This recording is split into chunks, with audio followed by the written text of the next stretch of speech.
नमस्ते dear students, welcome to all and welcome to session number 46। तो आज का जो हमारा टॉपिक है वो है प्रेसिडेंट वर्सेस गवर्नर। तो राष्ट्रपति बनाम राज्यपाल आज का हमारा टॉपिक है और ये रिलेटेड है हमारा भारतीय संविधान, गवर्नेंस एंड इंस्टीट्यूशन से। सो स्टार्ट करते हैं आज का हम अपना काम।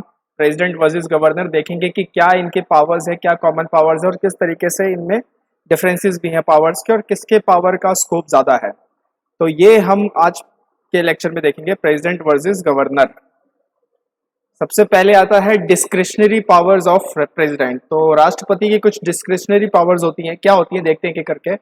पहला तो ये है कि ये जो डिस्क्रिशनरी पावर्स हैं प्रेसिडेंट के, ये सिचुएशनल होते हैं, कॉन्स्टिट्यूशनल नहीं है ये, क्योंकि ये संविधान में मेंशन नहीं है, not mentioned in the constitution. ये आपको ध्यान रखना है that discretionary powers of president is not mentioned in the constitution.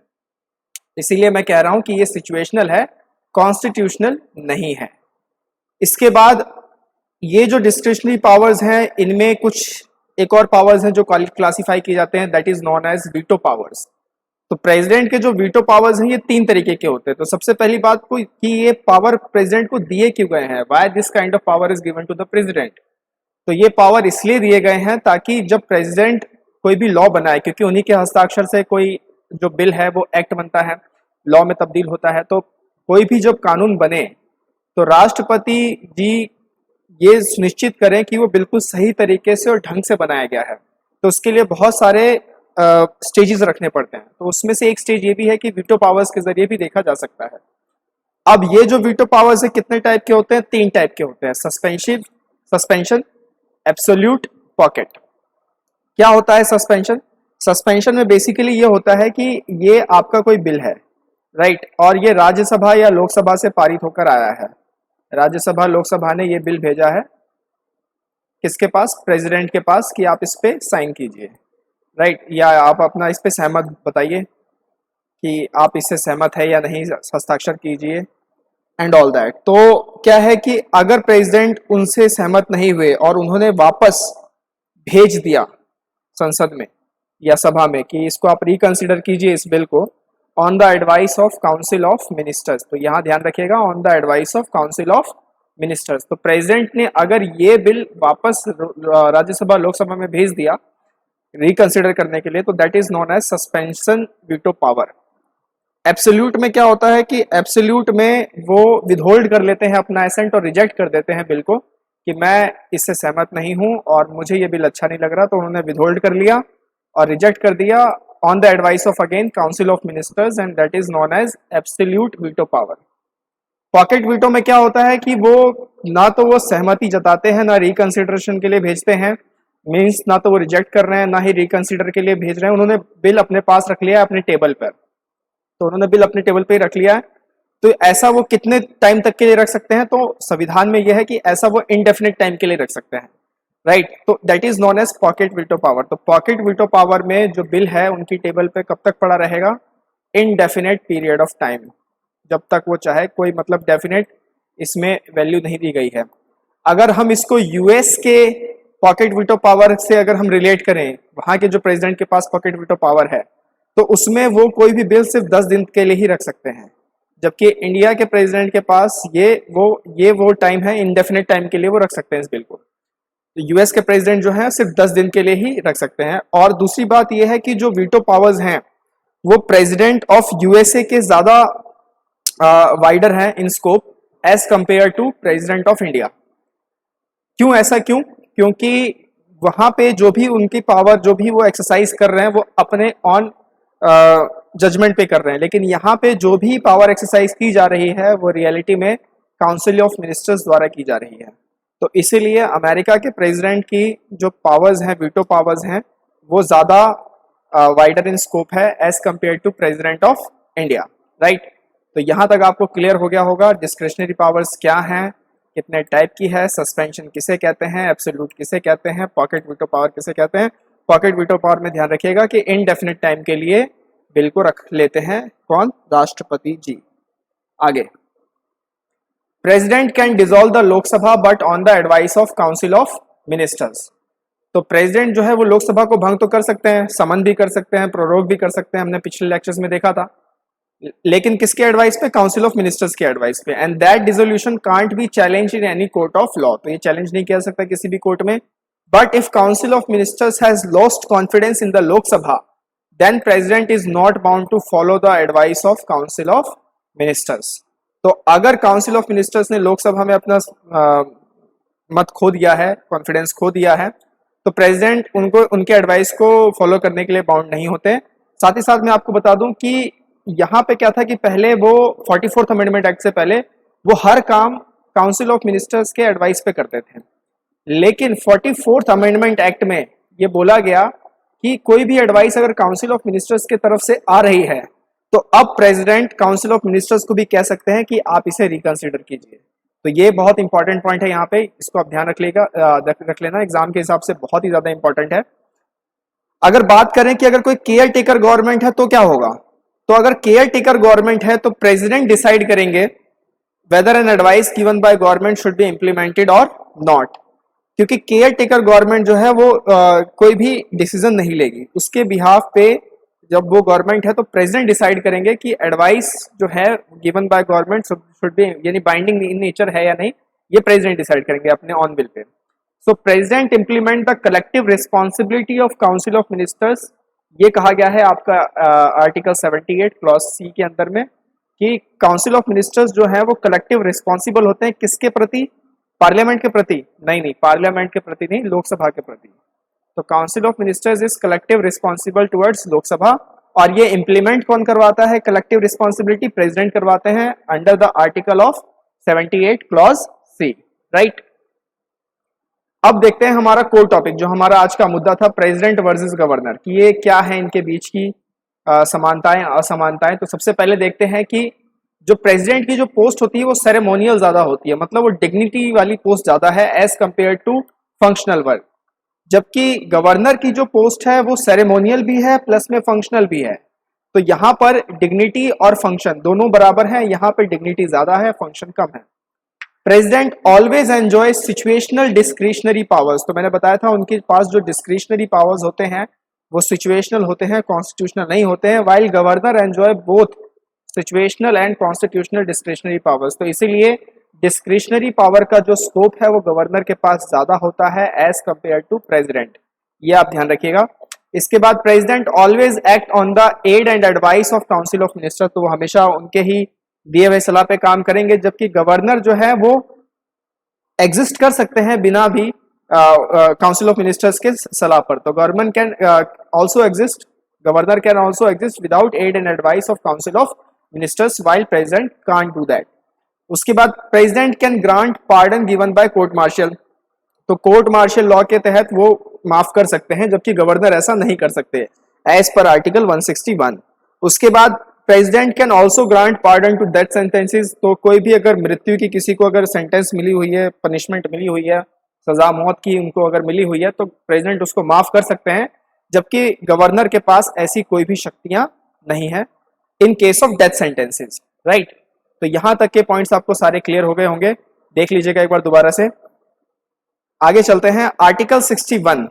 Article 61 हमने इम्पीचमेंट प्रोसेस पढ़ लिया है प्रेसिडेंट का कि क्या होता है और वो किस बेसिस पे किया जाता है, वायलेशन ऑफ कॉन्स्टिट्यूशन के बेसिस पे। तो आज का आपका पहला सवाल कि क्या ये वायलेशन ऑफ कॉन्स्टिट्यूशन डिफाइन है कॉन्स्टिट्यूशन के अंदर में, हाँ या ना, में जवाब दीजिएगा। Does violation of constitution define in constitution, yes और नो। तो वायलेशन ऑफ कॉन्स्टिट्यूशन के बेसिस पे इम्पीचमेंट प्रोसेस स्टार्ट होता है, किसी भी सदन में वो शुरू की जा सकती है, दूसरा सदन बेसिकली इन्वेस्टिगेटिव फोरम के तौर पे काम करता है। तो ये है आपका आर्टिकल 61। जबकि आर्टिकल 156 में कहा गया है governor can be removed any time by the president, राज्यपाल को कभी भी हटाया जा सकता है, और कौन हटा सकता है, प्रेसिडेंट, क्योंकि he enjoys his position on the pleasure of the president and no ground of removal is mention in the constitution. और उनको हटाने का क्या कारण है, जैसे यहाँ पे वायलेशन ऑफ कॉन्स्टिट्यूशन एक ग्राउंड था, यहाँ पे कोई भी ग्राउंड मेंशन नहीं है संविधान के अंदर में, ये आप ध्यान रखिएगा। And he is removed by president and he is also appointed by the president. He can nominate 12 members in Rajya Sabha, और साथ ही साथ पहले 2 मेंबर्स लोकसभा में अपॉइंट कर सकते थे, लेकिन वो 104 अमेंडमेंट एक्ट के तहत वो हटा दिया गया है। तो अब सिर्फ प्रेसिडेंट जो है वो 12 मेंबर ही नॉमिनेट कर सकते हैं राज्यसभा में, जबकि गवर्नर जो है 1/6 मेंबर्स नॉमिनेट कर सकते हैं इन स्टेट लेजिस्लेटिव काउंसिल। तो जहां पर बाई कैमरल लेजिस्लेचर स्टेट्स है, वहां की जहां स्टेट लेजिस्लेटिव काउंसिल है, उसमें 1/6 मेंबर जो है गवर्नर अपॉइंट करेंगे।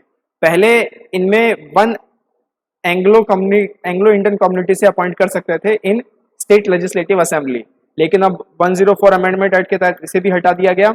राइट, आज के लिए फिर आपका दूसरा सवाल, आप मुझे बताइए कि कितने स्टेट्स में भारत की बाई कैमरल लेजिस्लेचर चलती है, द्विसदनीय कितने राज्यों में भारत के है और उन राज्यों के नाम क्या क्या हैं। उसके बाद आर्टिकल 368 की बात करें, जो कि संशोधन से रिलेटेड है, अमेंडमेंट से रिलेटेड है, साउथ अफ्रीका के कॉन्स्टिट्यूशन से लिया गया है। President has to give his assent in case of constitutional amendment bill. तो कॉन्स्टिट्यूशनल अमेंडमेंट बिल के केस में प्रेसिडेंट को अपना जो है एसेंट अपने हस्ताक्षर करने ही पड़ेंगे, ये आर्टिकल 368 कहता है। कॉन्स्टिट्यूशनल अमेंडमेंट बिल को हम बिल्कुल बारीकी से पढ़ेंगे आने वाले लेक्चर्स में।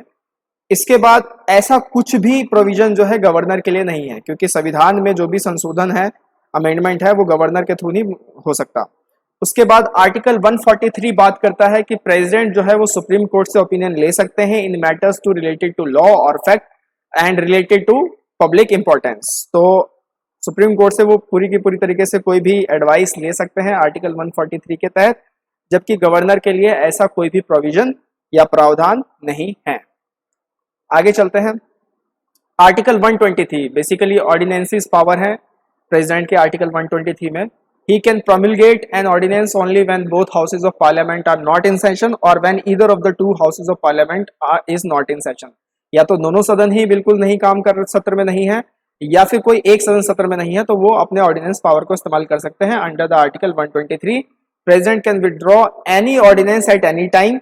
An ordinance issued by him ceases to operate on the expiry of 6 weeks from the reassembly of the parliament। तो कोई भी ऑर्डिनेंस जब उन्होंने पास किया है तो वो 6 हफ्तों तक ही चल सकती है from the reassembly of the, जब वापस सदन दोबारा बैठेगा, संसद दोबारा बैठेगी, तो उसके 6 हफ्तों तक ही वो चल सकती है। उसके बाद आर्टिकल 213 में अगर हम देखें तो सेम चीजें कही गई हैं, लेकिन ये बात कही गई है not in case of parliament but in case of state legislative assembly. तो स्टेट लेजिस्लेटिव असेंबली के लिए बात कही गई है गवर्नर के केस में, और प्रेसिडेंट के केस में ये पार्लियामेंट के लिए बात की गई है। बाकी सारी चीजें ऑलमोस्ट सेम है। अब प्रेसिडेंट किस किस को अपॉइंट करते हैं, तो ये लिस्ट आप अच्छे से रट लेना, इनमें से कुछ भी एग्जाम में पूछा जा सकता है। स्टेट सिविल सर्विसेज में, एसएससी के एग्जाम्स में, यूपीएससी के एग्जाम्स में, कहीं भी पूछा जा सकता है। तो प्रेसिडेंट किसको अपॉइंट करते हैं? प्रेसिडेंट अपॉइंट करते हैं आप प्रधानमंत्री को, attorney general of India, CAG को, चीफ इलेक्शन कमिश्नर्स को, इलेक्शन कमिश्नर्स को, chairman and members of UPSC को, governor of states, chairman and members of finance commission, chief justice and जजेस of supreme court and high court.